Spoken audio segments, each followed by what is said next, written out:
Hello po sa lahat ng nanonood at manonood pa lang. Welcome po sa aking channel. So for today's video guys, ibabahagi naman natin ng mga iba't ibang uri ng halaman na maaring makatulong upang malinis ang hangin na umiikot sa ating loob ng tahanan. At upang maalis din ng polusyon, mabahong amoy at pagbaba ng carbon dioxide sa natural na pamamaraan. Isang paraan para mabawasan ang polusyon ay ang pag-aalaga ng mga halaman o ng mga houseplants. May benepisyo pa ang mga ito sa ating kalusugan.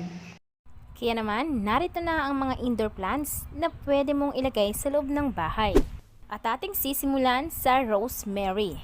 Ang rosemary kasi guys ay karaniwang alam natin na ginagamit lamang sa pagluluto o sa paggawa ng tsaa. Pero ang klase ng halaman na ito ay may dulong parang karayom ay maaaring ilagay din sa loob ng tahanan sa buong winter o sa panahon ng taglamig at nagbibigay ito ng mabangong aroma sa loob ng tahanan.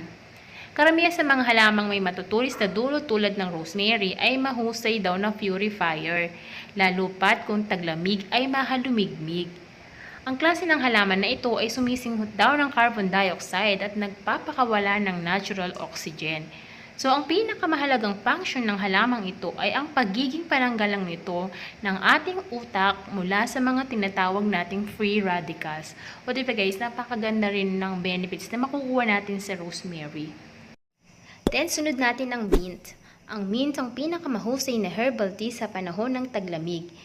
Isa rin ito sa magandang halamang panloob ng tahanan. Pwede rin itong gamitin sa pagluluto.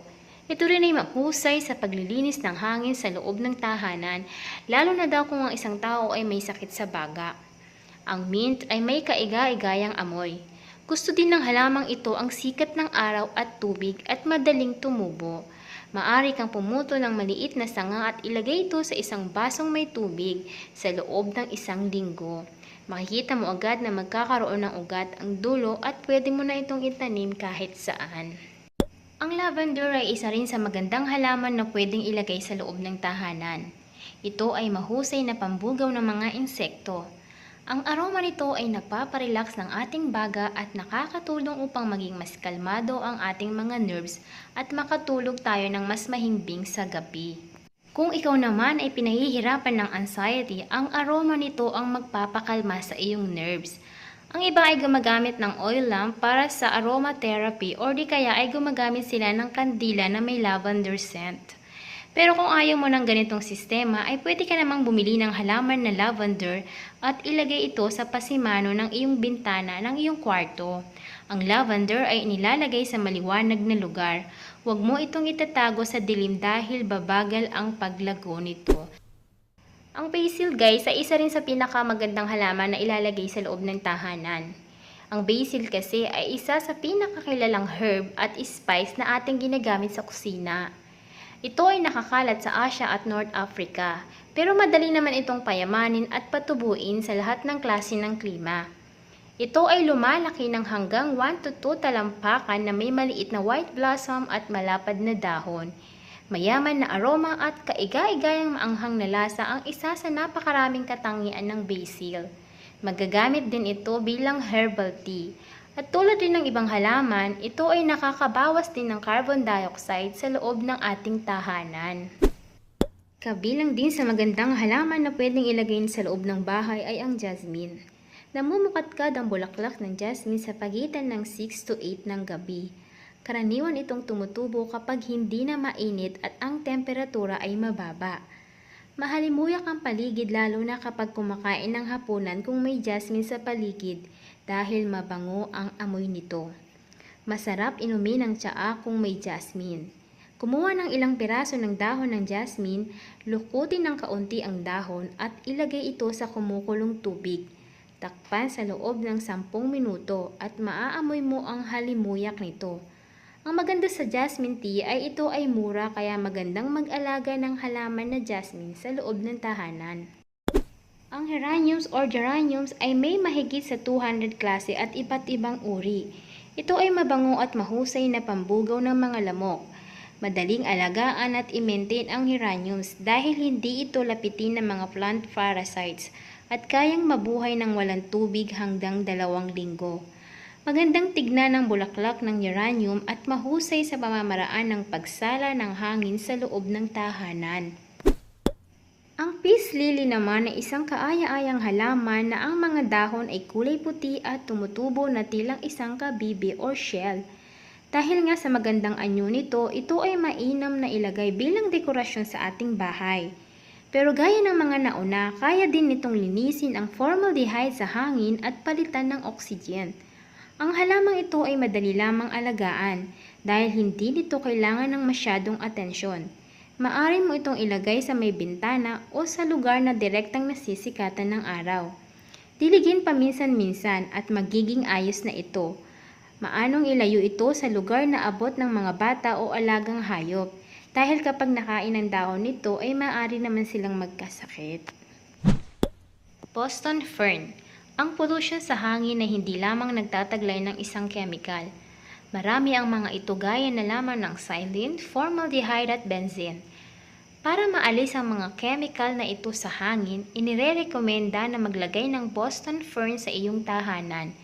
Ang halamang ito ay may kakayahang i-filter ang masasamang component ng hangin at palitan ito ng mas malinis na hangin. Yun nga lang, kailangan mo ito guys is mabuting pag-aalaga. Kailangan mo itong diligan araw-araw at saka bigyan ng sapat na sikat ng araw. Gayunpaman, maganda ang itsura nito kaya mas magiging maaliwalas din ang paligid at lumilinis pa ang hangin ng iyong nalalanghap. Ang English ivy naman ay isang halaman na gumagapang na karaniwan nating nakikita bilang mga dekorasyon sa mga halaman o hardin. Ngunit maaari mo rin itong ilagay sa dingding ng iyong bahay dahil hindi naman ito nangangailangan ng maraming sinag na araw. Madali lang din tong alagaan at kahit hindi pa diligan araw-araw ay kaya, kahit makakalimutin ikaw ay tiyak na hindi ito mamamatay. Kapag naglagay ka ng English ivy sa iyong tahanan o bahay ay tiyak na mababawasan ng maduming hangin sa paligid dahil pinupuksa nito ang mga formaldehyde na nakakasama rin sa ating kalusugan. Isa pa dahil nga maaaring gamitin bilang dekorasyon ang halaman, ito ay mas nagiging maaliwalas at maganda ang iyong paligid o tahanan. Sa pamamagitan din nito, mas magagawa nating mag-relax sa isang malinis na kapaligiran.